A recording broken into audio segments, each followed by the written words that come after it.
Hello बच्चों, चलिए इस प्रश्न को पढ़ते हैं। इसमें लिखा किसी गोलीय पृष्ठ के भीतर यदि प्लस क्यू आवेश रख दिया जाए तो संपूर्ण पृष्ठ से निकलने वाला वैद्युत फ्लक्स कितना होता है बच्चों।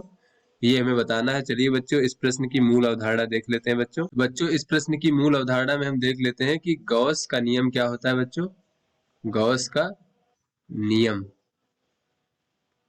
बच्चों गॉस का नियम ये कहता है कि कोई बच्चों हमारा बंद पृष्ठ है इस प्रकार से, और उस बंद पृष्ठ से निर्गत कुल वैद्युत फ्लक्स का मान जो होता है बच्चों, यहाँ देख लेते हैं। बंद पृष्ठ से निर्गत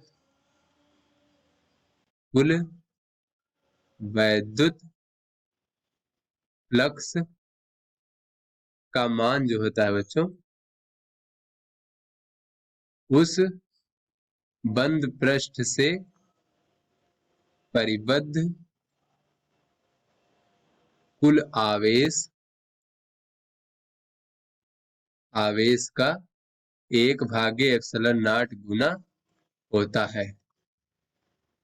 बच्चों ये हमारा गॉस का नियम होता है बच्चों। तो यहाँ पे मान लीजिए बच्चों, ये हमारा कोई बंद पृष्ठ है, और बच्चों इस बंद पृष्ठ के भीतर जो है बच्चों परिबद्ध कुल आवेश का मान बच्चों हम क्यों परिबद्ध मान लेते हैं।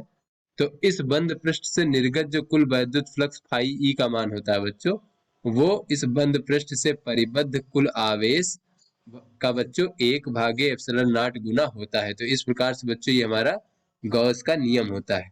चलिए बच्चों अपने प्रश्न को हल करते हैं। तो बच्चों इस प्रश्न में कहा जा रहा है कि एक हमारा बच्चों किसी गोलीय पृष्ठ है। तो इस प्रकार से बच्चों गोलीय पृष्ठ है हमारा। इस गोलीय पृष्ठ के भीतर यदि प्लस क्यू आवेश बच्चों रख दिया जाए, इस प्रकार से गोलीय पृष्ठ के भीतर प्लस क्यू आवेश रख दिया जाए, तो संपूर्ण पृष्ठ से निकलने वाला वैद्युत फ्लक्स कितना होगा बच्चों। तो गोलीय पृष्ठ से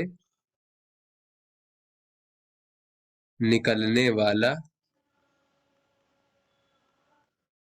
वैद्युत फ्लक्स का मान देख लेते हैं बच्चों कितना होगा।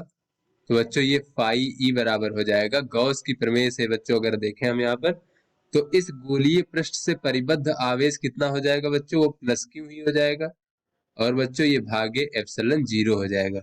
तो इस प्रकार से बच्चों ये जो है ये हमारा उस गोलीय पृष्ठ से परिबद्ध कुल वैद्युत फ्लक्स का मान हो जाएगा, उस गोलीय पृष्ठ से निकलने वाला कुल वैद्युत फ्लक्स क्यू भागे एप्सिलॉन 0। बच्चों एप्सिलॉन 0 क्या है, ये निर्वात की वैद्युतशीलता है। तो आशा करते हैं बच्चों ये आपको समझ में आ गया होगा। धन्यवाद।